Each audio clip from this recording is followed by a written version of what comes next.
Ya, selamat siang. Pada perjumpaan kali ini, kuliah termodinamika, kita sudah masuk ke bab 7 mengenai termodinamika proses aliran. Kita membahas mengenai proses throttling. Bila ada suatu aliran fluida melalui batas seperti orifice atau valve atau sumbatan, tanpa cukup adanya perubahan energi kinetik, hasilnya adalah pressure drop atau tekanannya turun di dalam fluida. Kemudian tidak ada panas yang ditransfer. Sehingga kalau lihat di persamaan 17 akan menjadi delta H sama dengan 0. Atau tidak ada transfer panas sehingga H2 sama dengan H1. Atau juga disebut proses entalpi konstan.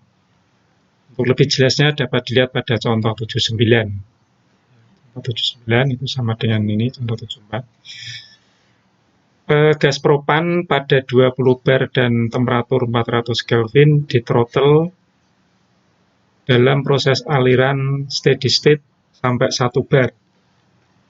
Perkirakanlah temperatur akhir dari propan tersebut dan perubahan entropinya. Sifat dari propan dapat dilihat pada persamaan generalisasi yang sesuai. Jadi kalau proses throttling itu sebenarnya proses aliran yang tersumbat, tercekik ya, aliran yang dicekik atau disumbat, tiba-tiba ada sumbatan, itu adalah aliran fluida yang di throttling. Penyelesaiannya dapat kita lihat dari persamaan 668 untuk proses entalpi konstan, yaitu delta H sama dengan Cp gas ideal dikurangi perubahan atau delta T, yaitu T akhir dikurangi T awal atau T2 min T1 ditambah H2R min H1R. Itu perubahannya sama dengan 0 karena tidak ada perubahan entalpi. Jika propan pada keadaan awal 1 bar dianggap sebagai gas ideal, maka delta HR-nya ini sama dengan 0. Delta H2R. Dan kemudian untuk proses perhitungannya, dari persamaan yang di atas ini tadi, itu dapat disederhanakan T2 sama dengan H1R dibagi Cp gas ideal pada entalpi tetap plus T1. Dapat saudara lihat H2R-nya ini 0 ya. Nah, sehingga T2 sama dengan H1R dibagi Cp gas ideal plus T1. Dari soal tadi T1-nya sudah diketahui, yaitu 400 Kelvin. Kemudian untuk propan dapat kita lihat sifat-sifat fisiknya, temperatur kritisnya sekian, kemudian tekanan kritis 42,48 bar dan faktor aksentriknya 0,152. Jadi untuk keadaan awalnya, untuk TR1-nya, T per TC 400 dibagi TC diperoleh 1,082, kemudian PR 1, P per PC 20 bar dibagi 42,48 bar, ketemu sekian. Pada kondisi ini, berdasarkan persamaan korelasi yang digeneralisasi pada koefisien virial yang kedua dan perhitungan dari H1R dengan persamaan sebelumnya ya, itu dapat diperoleh untuk persamaan 62 ya, dapat diperoleh H1R per RTC sama dengan HRB. Nah ini suatu penyelesaian dengan menggunakan program MATCAD ya di Appendix B. Persamaan untuk H1R RTC dapat dilihat di persamaan 662. Persamaannya seperti ini. Jadi HR per RTC sama dengan PR dibagi B0 min TR kali dB0 per DTR plus omega dikali dalam kurung B1 min TR dB1 per DTR. sama 62 ini ya. Nah, ini kita masukkan parameter yang sudah diketahui tadi. PR-nya itu ini 0,471, B0-nya ini PR, DB0 DR, kemudian faktor asentrik, ini B1-nya sekian, TR-nya sekian, DB1 DTR sekian. Itu akan terhitung H1R per RTC-nya ketemu minus 0,452. Nah, untuk B0 dan B1 dapat dihitung dengan menggunakan persamaan 3.50 dan 3.51. Ini ya, B0 dan B1, 350 dan 3.51. Di bab 3 ya. Kemudian untuk yang DB0 per DTR itu sama dengan 0,675 per TR pangkat 2,6. Kan ketemu sekian. Kemudian yang DB1 per DTR persamaan 6.65 sama dengan 0,722 dibagi TR pangkat 5,2 sama dengan 0,47924. Nah, nilai-nilai ini tadi dimasukkan ke persamaan 6.62. Ketemunya ini. Ya, jadi H1R per RTC sama dengan minus 0,452.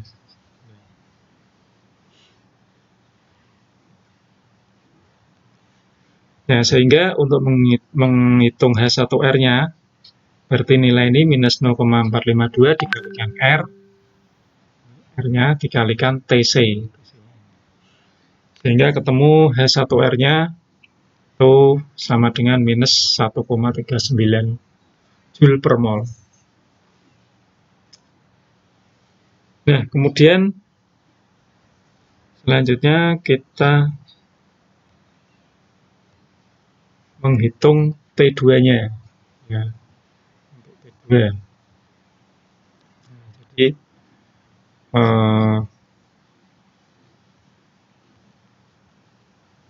untuk T2-nya jadi kan ini di persamaan ya. Kita misalkan ini di persamaan A tadi dari sini tadi. H1R-nya sudah ketemu tadi, T1-nya 400, sekarang tinggal CPIG atau CP gas ideal pada entalpi tetap. CPIG pada entalpi tetap itu dapat dihitung dengan persamaan 4.8. Ini ya, jadi CPIG pada entalpi tetap per R sama dengan ini. A plus B per 2 kali T0 kali TO plus 1 plus C per 3 kali T0 kuadrat dikali T kuadrat plus TO kuadrat plus TO plus 1 plus D dibagi TO dibagi lagi T0 kuadrat. Nah, jadi CPIG pada entalpi tetap ini. Nah, jadi ini tadi T2 sama dengan ini persamaan A tadi ya. H1R-nya sudah ketemu, kemudian T1-nya diketahui, tinggal ini. Nah, ini itu dihitung dengan ini. Sehingga ini nanti masuk ke sini. Yang diketahui kan ini, CP per R, bukan CP saja. Nah, sehingga CP per R harus dikalikan dengan R, supaya R-nya hilang. Jadi nanti ketemunya seperti ini. Nah, ini ya. Jadi ini dari persamaan A tadi, persamaan yang ini tadi ya. Nah, kemudian setelah tersusun persamaan untuk mencari T2, kita lanjutkan. Jadi T ini atau T2 tadi ya, itu sama dengan minus 1390 dibagi R kali CPIG pada entalpi tetap. Nah, ini tadi. Jadi ini persamaan 48 ini yang di dalam kurung kotak, kurung siku ini ya. Nah, ini adalah persamaan 48 ini tadi. Nah, jadi di sini mengandung T, masih mengandung T. Di sini ada T, di sini ada T. Nah, ini yang T2 tadi, maksudnya ini T2. Nah, kemudian cara menghitungnya bagaimana? Seperti biasa dengan iterasi ya. Iterasi jadi ditebak aja T-nya ini misalkan diisi 100. Yang ruas kanan ini diisi 100, kemudian dihitung isinya yang TI plus 1. Jadi ini dianggap ini TI, yang ruas kanan itu TI, kemudian yang sebelah kiri ini adalah TI plus 1. Jadi misalkan T-nya ini diisi 100, dihitung ketemunya ini. Kemudian dihitung lagi, coba lagi. T-nya ini diisi ini 378,54, dihitung lagi, ya, ketemunya 384. 384 dimasukkan lagi, dihitung lagi ketemunya 385. Dihitung terus sampai nanti nilainya konstan seperti ini. Ya. Kalau sudah konstan ya sudah. Ini jawabannya. Jadi temperatur keluar tadi adalah 385 Kelvin. Ya, itu untuk TI-nya tadi. Jadi sama dengan yang tadi kan. Jadi di sini yang untuk ketemunya itu T-nya adalah, nah ini 385. Sama. Jadi kita menghitungnya dengan model begini saja. Ya, jadi lebih mudah. Dengan cara seperti ini jadi lebih mudah. Ketemunya 385 dan sama ya. Nah ini. Mereka menghitungnya dengan cara seperti ini ya. Sama aja 385. Jadi pengertiannya lebih mudah. Nah, untuk perhitungan seperti ini bisa dengan menggunakan bantuan Excel ya. Saudara bisa perhatikan di Excel-nya. Nah, ini tadi. Jadi nanti persamaannya tadi, persamaan P sama dengan H1R dibagi R kali CP per R plus T1 tadi. Nah, T-nya ini yang ruas kiri itu disikan. 100, kemudian ini persamaan ini ya, ruas kanan ini ditulis di kolom sini, di elemen D4 ini. Ya, ini min 1390 dibagi 8,314 dibagi lagi 1,2 13 plus dan seterusnya ya, sampai selesai ditulis. Di enter ketemunya ini ditebak lagi untuk perhitungan selanjutnya. Ini sama dengan D4 ini 378, kemudian ini dihitung lagi, ditarik aja. Nah, ini kalau dicoba 1000 ya tidak apa-apa, hasilnya tetap. Nah, tetap 385 kan. Ya, 500 tetap ya 385. Jadi dia sudah konstan di 385. Jadi mudah seperti ini. Itu ya, jadi bisa dihitung dengan menggunakan Excel. Oke, kita kembali ke sini. Ini belum selesai, masih ketemu T1. Ya, setelah ketemu T1, kemudian bisa kita menghitung CP gas ideal pada entalpi tetap. Nah, kita kembali ke persamaan A tadi. Jadi T2-nya sudah ketemu 385, H1R-nya ini tadi, min 1390, T1-nya ini, CP-nya ini yang CPIG ya, CP gas ideal pada entalpi tetap berapa. Nah, ini bisa dihitung kan. Dibalik, jadi sama dengan CPIG-nya min 1390 dibagi 385 min 400, ketemunya 92,71. Nah, ini adalah CPIG. Kalau di buku tadi, di textbook-nya itu CPIG-nya dihitung dulu tadi. CPIG-nya di sini ketemu dulu, yaitu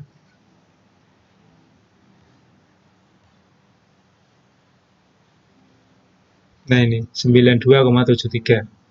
Ya, di buku textbook-nya dia hitung CPIG dulu, dihitungnya caranya seperti ini. Kalau seperti ini mungkin pemahamannya agak susah ya.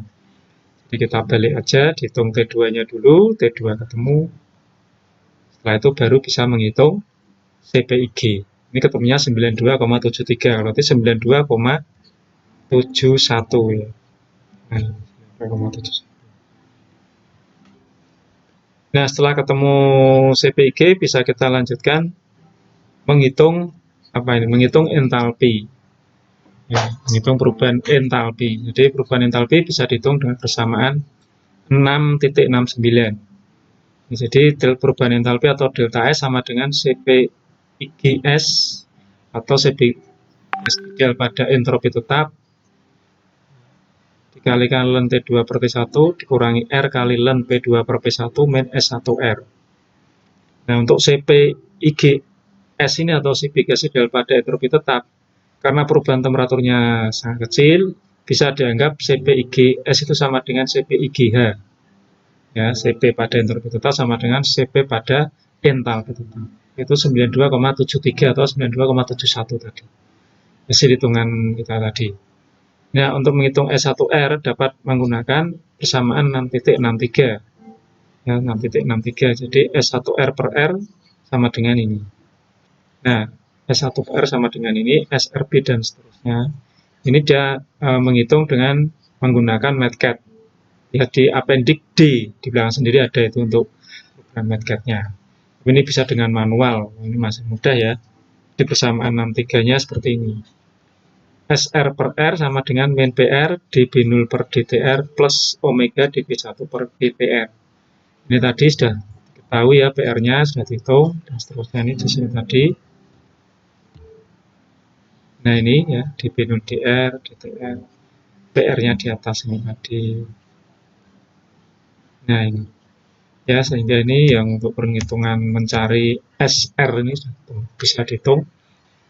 Min PR berarti min 0,471, dB0 per DTR-nya ini 0,54994 ditambah omeganya ini 0,152 dikali dB1 DTR kali ini.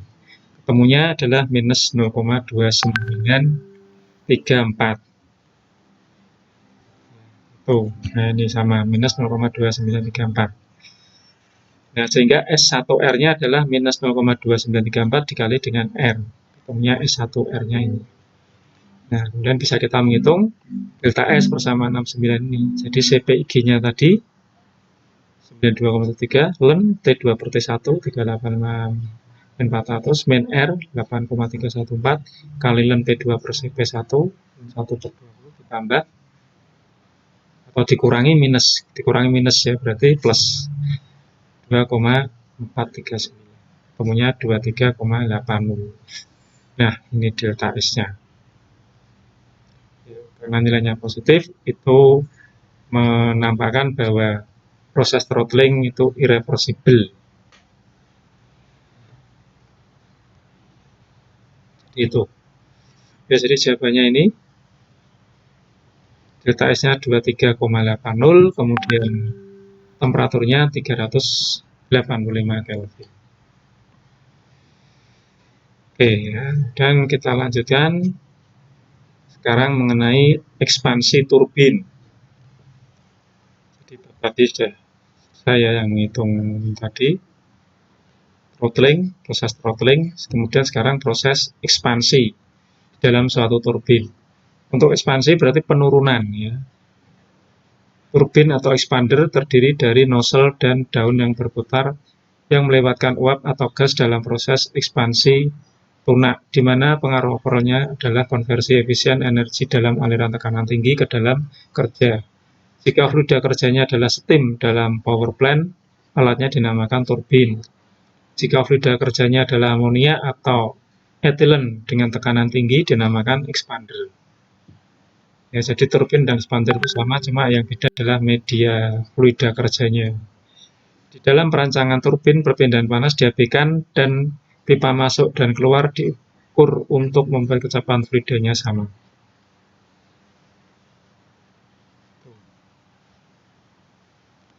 Nah, dari persamaan 732 yaitu WS sama dengan M kali delta H, dengan 733 WS sama dengan delta H.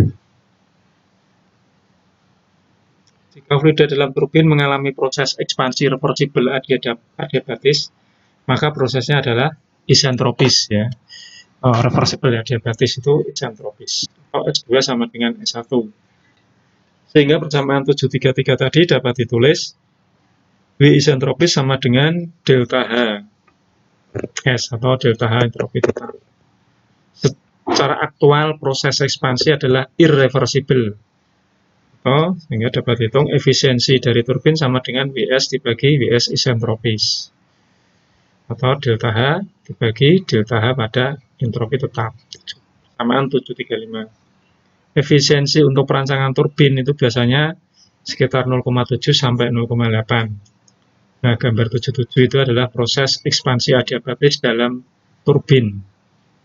Nah, gambar 77. Ekspansi adiabatis pada turbin.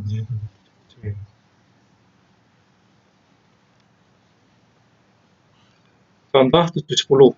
Ya. dengan steam tabel nanti pengerjaannya.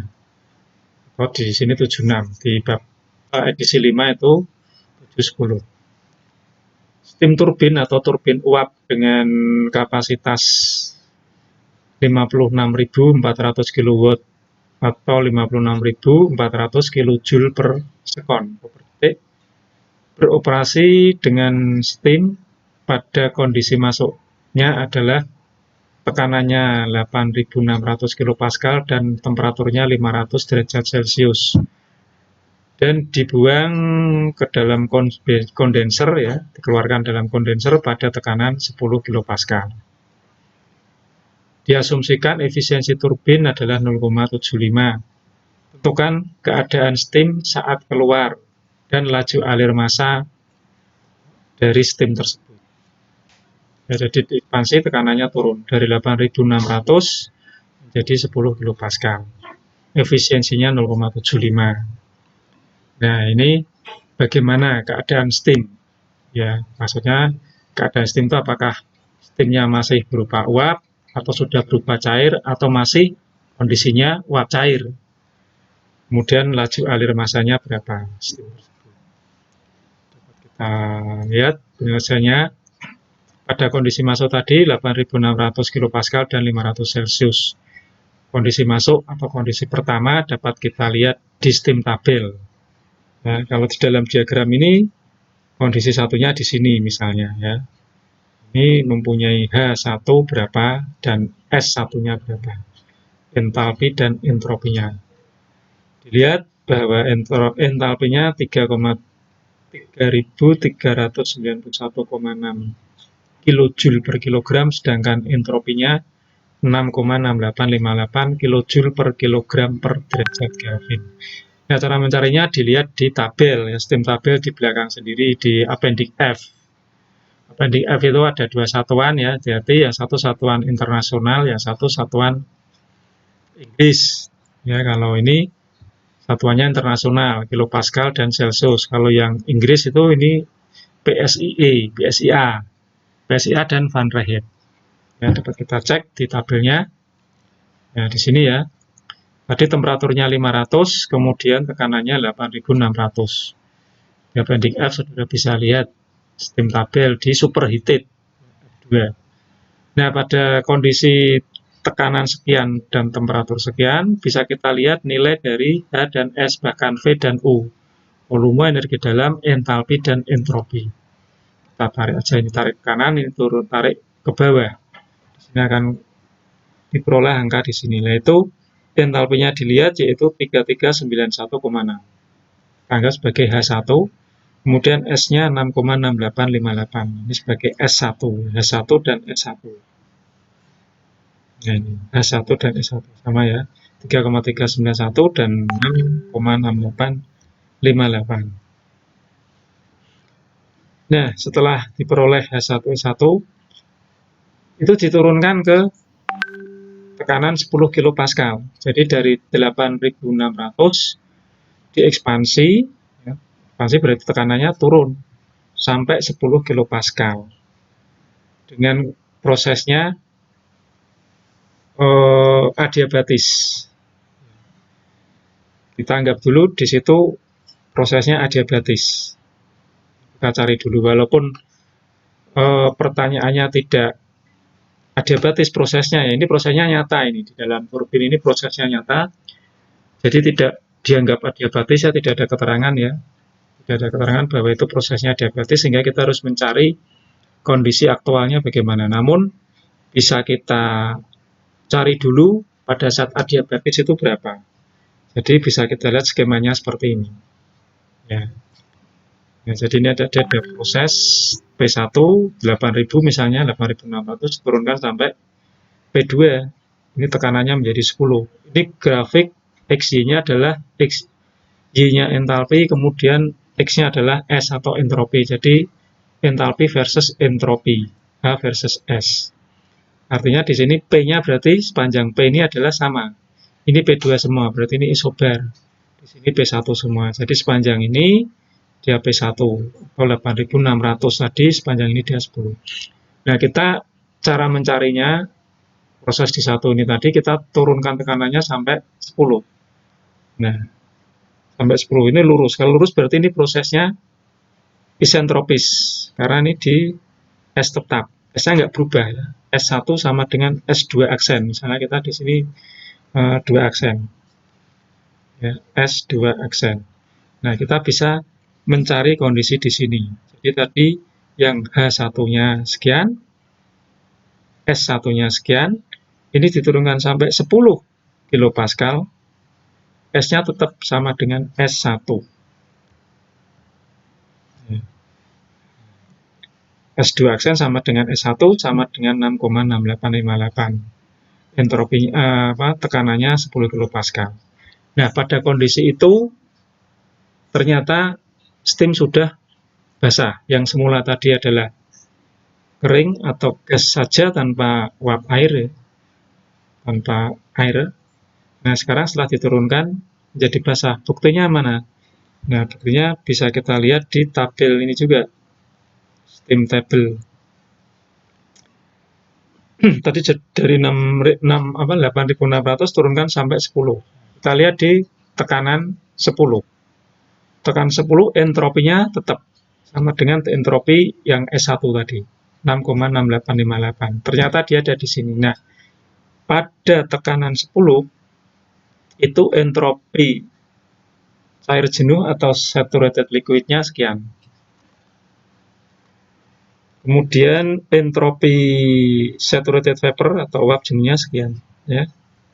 Ini 0,6493, ini 8,1511 pada tekanan 10 kilopascal. Ya, pada tekanan 10 kilopascal, entropinya tetap dari awal tadi yaitu 6,6858. Nah, pada entropi sekian, dia ada di antara saturated liquid dan saturated vapor. Artinya apa? Artinya kondisinya di sini adalah uap cair. Jadi ada uapnya dan ada cairannya. Kalau yang tadi kan belum. Jadi di sini masih gas semua ini, uap saja, nggak ada airnya. Tapi setelah tekanan diturunkan, ternyata entropi tetap 6,68 dia ada di sini. Nah, sekarang tugasnya mencari langkah selanjutnya mencari berapa air dan berapa uapnya. Ya, berapa air dan berapa uapnya. Nah, bisa kita hitung dengan persamaan ini. Persamaan untuk mencari komponen cairan ataupun uap ya. Itu dari persamaan sebelumnya bahwa M sama dengan XL kali ML ditambah XV kali MV. Ingat ya. XL itu adalah fraksi cairan, kemudian XV itu fraksi uap. Nah, sedangkan M tadi sifat fisik itu bisa diganti S, H, V maupun U. Nah, sehingga kalau kita analisa lebih lanjut akan menghasilkan persamaan ini bahwa S ya, ini S vapor ya, S vapor atau S uap, entropi uap sama dengan liquid. S liquid ditambah fraksi uap kali entalpi uap dikurangi entropi uap dikurangi entropi liquid. Nah, ini. Ya, ini S sama dengan SL plus XV dikali SV min SL. Jadi X-nya ini adalah XV, jadi ini fraksi uapnya. Jadi dari persamaan awal tadi yang saya sebut tadi, kita bisa ubah menjadi bentuk seperti ini. Nah, S-nya itu tadi berapa? S-nya S2 aksen tadi sama dengan S1 tadi, 6,6858. Itu sama dengan SL. SL-nya ini adalah pada 10 kilopascal tadi, 6493, ini ya, 0,6493. Kemudian plus XV atau S2 aksen, ini XV ini fraksi uapnya dikalikan dengan SV. SV-nya tadi entropi vapornya, vapor jenuh 8,1511. Nah, ini 0,8,1511 ini yang entropi vapor liquid, vapor saturated. Yang ini entropi saturated liquid, saturated vapor. Nah, ini dikurangi SL, SL-nya ini tadi sudah. SL-nya. Ini SL, ini SV. Nah, yang belum diketahui apa? Ini fraksi uapnya. Sehingga fraksi uapnya bisa dihitung ketemunya 0,8047. Kalau fraksi uapnya sekian, fraksi cairannya berapa? Nah, fraksi cairannya adalah 1 dikurangi ini. Jadi 0,1953. Atau di dalam uap tadi keluarnya ya pada kondisi saat adiabatis delta S-nya 0 atau isentropis, itu kondisi vapornya 80,47% dan cairannya 19,53%.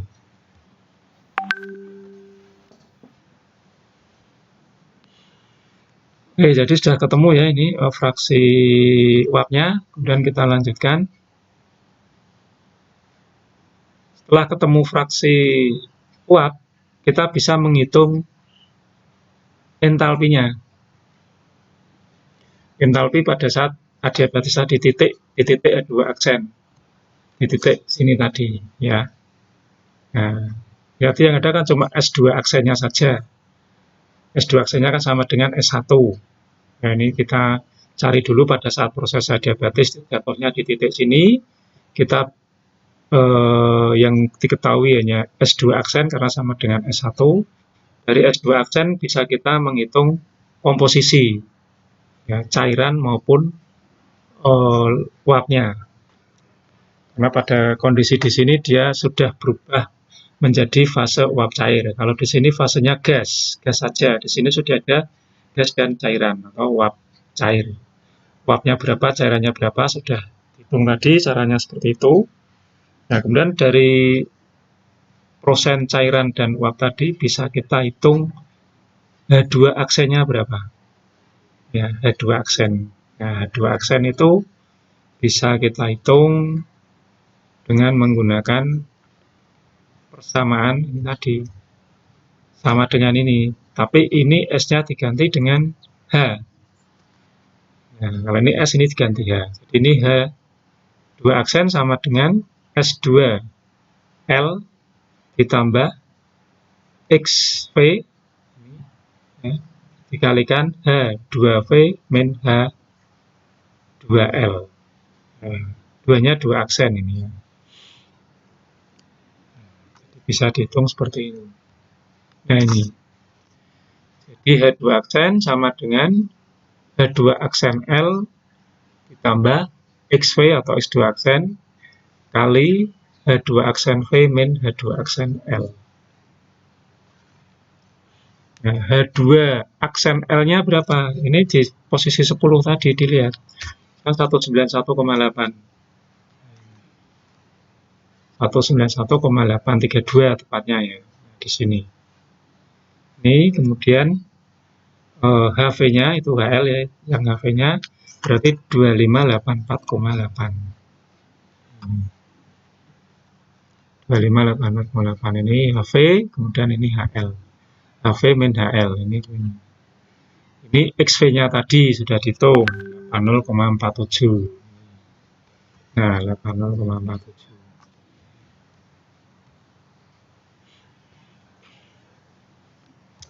Nah, saya ketemu H2 aksennya 2117,4.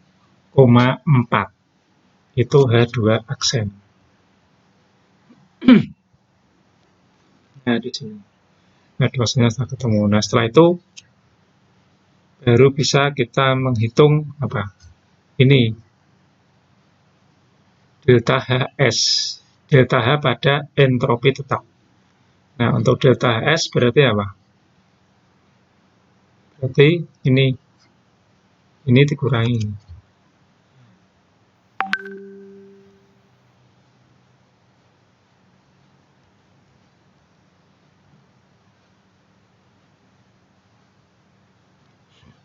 Nah, ini delta S H2 aksen min H1.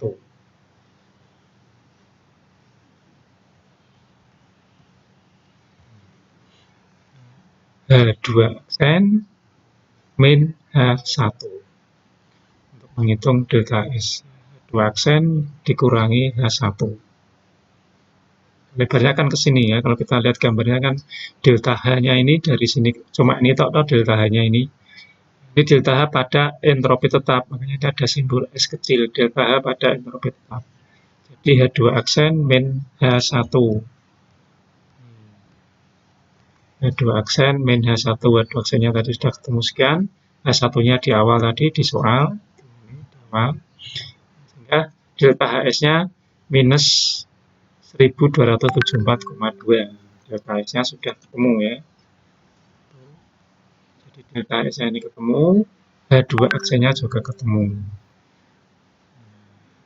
Oke. Nah, kalau sudah, sekarang kita menghitung lagi yaitu delta H. Nah, delta H ini persamaan efisiensi ya tadi. Delta H itu sama dengan efisiensi kali delta H pada entropi tetap. Jadi untuk entalpinya itu adalah efisiensi dibagi entalpi pada entropi tetap. Dan entalpi pada entropi tetap. Delta H sama dengan efisiensi kali delta H S. Efisiensinya diketahui 0,75. Dikalikan min 1274,2. Ketemu sekian. Min 955,6. Nah, setelah ketemu delta H, dari gambar bisa kita hitung H2. Ya, ini berapa? H2, tadi deltanya kan sudah ketemu ini tadi. Nah, ini deltanya kan efisiensi kali delta HS. Ya, nah, efisiensi delta H sama dengan efisiensi dikali delta HS. Sudah ketemu, berarti menghitung ini. Nah, untuk delta H berarti H2 dikurangi H1. Ya, itu delta H. H2 dikurangi H1. Berarti H2 sama dengan delta H plus H1. Delta H plus H1 atau H1 plus delta H itu H2-nya. H1-nya tadi di soal, delta H-nya ketemu ini, ketemunya sekian 2436. Nah, itu. Ya. Nah, setelah ketemu H2, terus kondisinya bagaimana? Nah, kondisi di sini berapa cairan, berapa uapnya. Kalau di sini tadi sudah ketemu ya, XV dan XL-nya tadi. Kalau di sini gimana? Tetap atau berubah? Nah, bisa kita cari lagi langkah selanjutnya.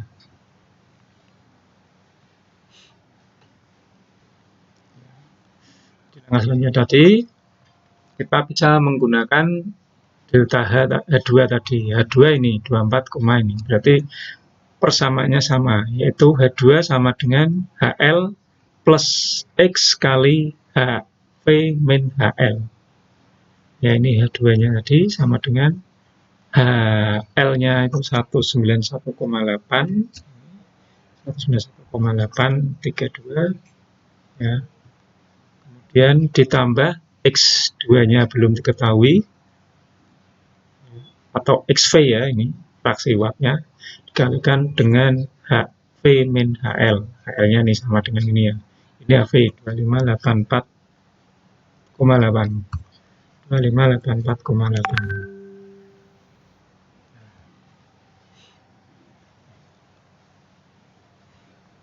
Sehingga X2 atau XV tadi bisa dihitung yaitu 0,9378. Nah, setelah ketemu ini bisa kita hitung entropinya. Entropinya cara perhitungnya sama dengan H tadi ya. S2 sama dengan S2L ditambah XV atau X2 dikalikan S2V dikurangi S2L. Ketemunya sekian. Sel tadi sama, tetap di komposisi di 10 kilopascal tadi, ya 0,493 dan 8,1511. Ya, ketemunya S2-nya 7,6846. Oke, kemudian bisa kita bandingkan ya pada bahwa S1 awalnya tadi 6,68. Kemudian setelah diekspansi, S2-nya menjadi ini. Jadi cara menghitungnya tadi, sekali lagi, dengan menggunakan bantuan pada saat adiabatis dulu. Adiabatis dulu, jadi di posisi titik aksen tadi. Nah, dari skemanya seperti ini, di adiabatis dulu, ini pada kondisi aksen, setelah itu baru ke kondisi aktualnya. Jadi S2 aksennya tadi sama dengan S1, karena entropinya tetap. Kemudian dilanjutkan, bisa kita menghitung S2-nya di sini. S2 aktual. Jadi kita ketemu sekian.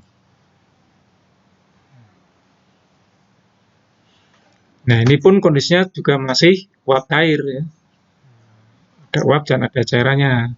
Uapnya sekian 93,78, berarti cairannya 0,0628. Kalau ini 93,78, cairannya berarti berapa? 6,22%. Ini bisa dicek entalpi ini tadi tetap berada di antara entropi uap jenuh dan entropi cair jenuh. Ini 7,6846. 77, kan masih di bawah 8 ya. Berarti masih di sekitar sini yang S2-nya. Di sini.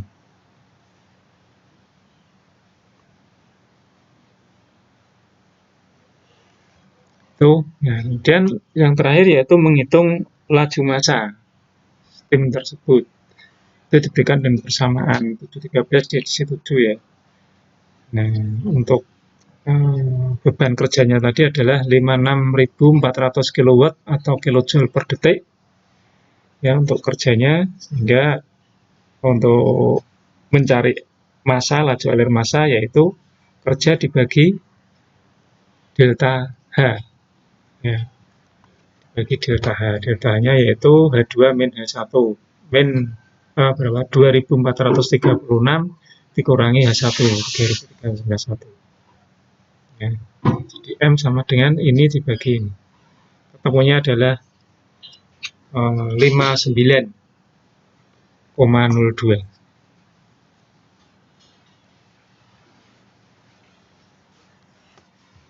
Selesai. Jadi ini laju alirnya. Alir dari massa uap tersebut.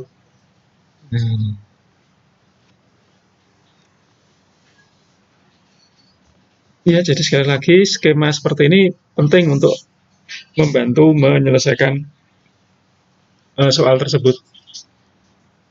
Jadi nanti ini, jadi kalau ini diagram HS atau entalpi entropi, ini grafiknya yang begini ini adalah pada P normal, P tetap, ya, P tetap atau isobaris. Ini P1, terus ini P1. Jadi ketahui di sini kita menghitungnya. Untuk bentar di sini kita bantuan dengan proses adiabatis. Oke, di sini kita hitung adiabatisnya. Ya, otomatis S-nya tetap, S2-nya tetap, kondisinya cair liquid. Bisa kita cek di entropi uap jenuh dan cair jenuh, ternyata berada di antara itu, dan menggunakan persamaan tadi S sama dengan SL ditambah XV kali SV min XL, SL. Ketemu X-nya, X-nya ketemu, bisa kita menghitung H2 aksen. Itu H2 aksen ketemu, bisa kita menghitung delta HS-nya. Ini berapa tuh ini entalpinya, atau delta H pada entropi tetap. Bisa dihitung kan, H1, H2 aksen tadi dikurangi H1. Nah, setelah ketemu ini, bisa kita menghitung delta H, bahwa delta H itu efisiensi kali ini. Efisiensi kali ini ketemu. Setelah ketemu delta H, bisa kita menghitung H2 di sini. H2 adalah delta H sama dengan H2 min H1. Berarti H2 sama dengan delta H plus H1. ketemu E2. Nah, ketemu E2, pada titik ini bisa kita menghitung komposisinya lagi, komposisi cair dan uapnya berapa. Dengan menggunakan H sama dengan H2 sama dengan HL ditambah XV dikalikan LV min HL. Ketemu XV-nya. X-nya ketemu, bisa kita hitung entropi atau S2-nya. Selesai. Setelah ketemu entropi, bisa kita menghitung laju alir massa, yaitu W dibagi delta H. Oke, saya kira cukup sekian. Mudah-mudahan Anda semuanya paham. Selamat siang, salam sehat. Terima kasih.